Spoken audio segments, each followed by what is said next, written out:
पाठ क्रमांक 7, मेरे राजा साहब। यह पाठ आज हम देखने वाले हैं। इसके लेखिका है सुजाता बजाज। इस प्रस्तुत पाठ में लेखिका और कलाकार सुजाता बजाज तथा प्रसिद्ध चित्रकार सैयद हैदर राजा के विषय में संस्मरण है। राजा साहब ने लेखिका की चित्रकला से प्रभावित होकर उन्हें पेरिस आने के लिए प्रेरित किया था। पेरिस में राजा साहब लेखिका के स्थानीय अभिभावक थे।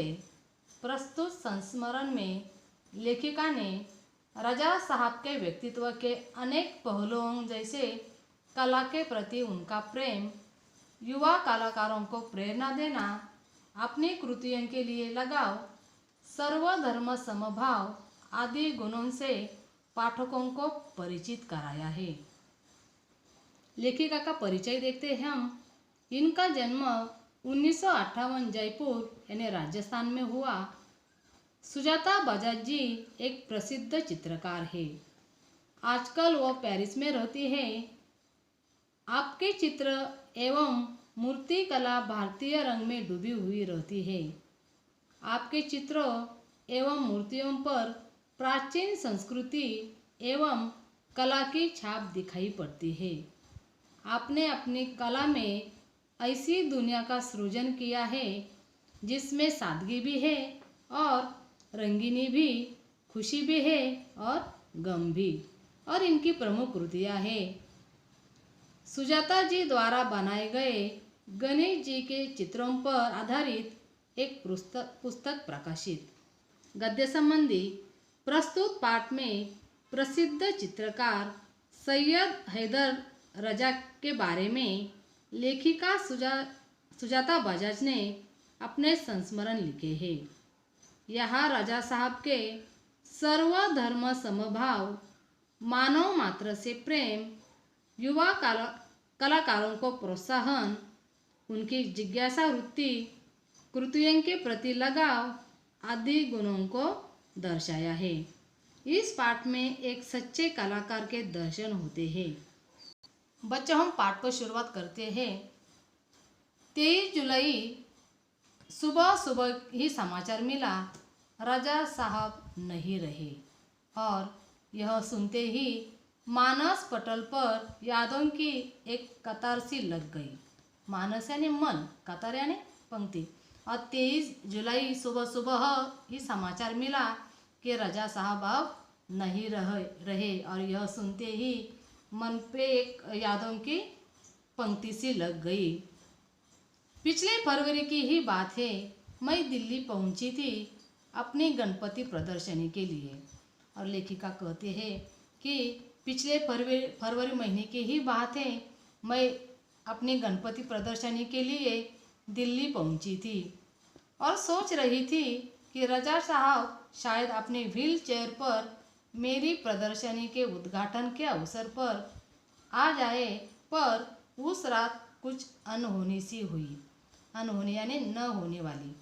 और लेखिका ऐसे ही सोच रही थी कि जब मैं दिल्ली पहुंचूंगी तब राजा साहब वहाँ अपने व्हील चेयर पर मेरी प्रदर्शनी का उद्घाटन करने के अवसर पर ज़रूर वहाँ आ जाएंगे। लेकिन ऐसा कुछ नहीं हुआ और न होने वाली घटना वहाँ हो गई। उस रात राजा साहब सपने में आए, मुझे उठाया, हमने बातें की, शो के लिए मुझे उन्होंने शुभकामना दी और कहने लगे, सुजाता एक बार मुझसे मिलने आ जाओ। और अब लेखिका ऐसी सोचती रहती है राजा साहब के बारे में। लेकिन उस रात वो लेखिका के सपने में जाते हैं, उनसे उठाते हैं और उनके साथ बातें भी करते हैं। और इतना ही नहीं तो उनके शो के लिए उन्हें वो शुभकामना भी देते हैं और कहते हैं कि तुम ज़रूर एक बार मुझसे मिलने आ जाओ। अब मैं जाने वाला हूँ। इसके बाद तो रुकना मुश्किल था। मैं पहुँच गई उनसे मिलने। वे अस्पताल में शून्य की तरह लेटे हुए थे। मैंने उनके हाथों को छुआ, सिर्फ सांस चल रही थी। अलविदा कहकर लौट आई। और राजा साहब उनसे कहते हैं कि अब मैं जाने वाला हूँ, और इसके बाद मुझे रुकना मुश्किल है। लेकिन वो पहुंच जाती है उनसे मिलने के लिए, अस्पताल जाती है तो वहाँ राजा साहब चुन्न की तरह वहाँ लेटे हुए उन्हें दिखाई देते हैं। मैंने उनके हाथों को छुआ और लेखिका ने राजा साहब के हाथों को छुआ, लेकिन उनकी सिर्फ सांस चल रही थी और वो उन्हें अलविदा कहकर वापस आती है। राजा साहब अपने धर्म के साथ साथ उतने ही हिंदू और ईसाई भी थे। और राजा साहब का अपना एक धर्म तो था, लेकिन उसके साथ साथ हिंदू और ईसाई धर्म भी उनके साथ था। उनके स्टूडियो में गणपति की मूर्ति, क्रॉस, बाइबल, गीता, कुरान, उनकी माँ का एक फोटो, गांधी जी की आत्मकथा व भारत से लाई हुई मोगरे की कुछ सूखी मालाएं सब एक साथ रखा रहता है। और राजा साहब का जो स्टूडियो था, उन स्टूडियो में गणपति की मूर्ति थी, क्रॉस भी था, बाइबल था, गीता, कुरान और इनके साथ उनकी अपनी माँ का एक फोटो भी था। गांधी जी की आत्मकथा व भारत से लाई हुई कुछ मोगरे की माला, सूखी मालाएं भी थी, जो सब वो एक साथ अपने स्टूडियो में रखते थे। वे गणेश जी की भी पूजा करते थे और हर रविवार वो सुबह चर्च भी जाते थे। राजा साहब गणेश जी की भी पूजा करते थे और इतना ही नहीं बच्चों, हर रविवार वो सुबह चर्च भी जाते थे। ऐसे ही एक दिन जहांगीर आर्ट गैलरी में प्रदर्शनी देखते हुए किसी ने कहा, अरे यह तो यशच राजा है। मैं एकदम सावधान हो गई, क्योंकि मेरी सूची में उनका भी नाम था। और ऐसे ही एक दिन प्रदर्शनी में वो देखती है तो उसी वक्त कोई कहता है कि यह तो राजा साहब है, या वो एकदम सावध हो जाती है, क्योंकि उनकी सूची में, सूची यानी क्या, जैसे हम इंडेक्स कहते हैं, अनुक्रमणिका, उनका भी नाम था। मैंने उनके पास जाकर कहा, राजा साहब आपसे बात करनी है। और लेखिका उनके पास जाती है और कहती है कि राजा साहब मुझे आपसे बात करनी है। वे देखते ही रह गए। उन्होंने मुझे इंटरव्यू दिया, बहुत सारे बातें हुई।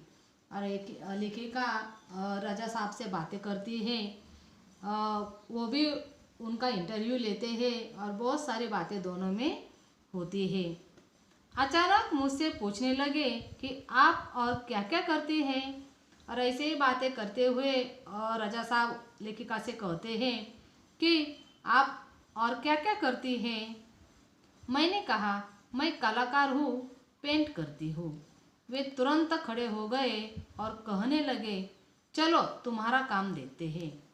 तो ऐसे ही बातें करते करते राजा साहब उनसे कहते हैं कि इसके अलावा तुम क्या क्या करती है। तो लेखिका कहती है कि मैं एक कलाकार हूँ और मैं पेंट करती हूँ।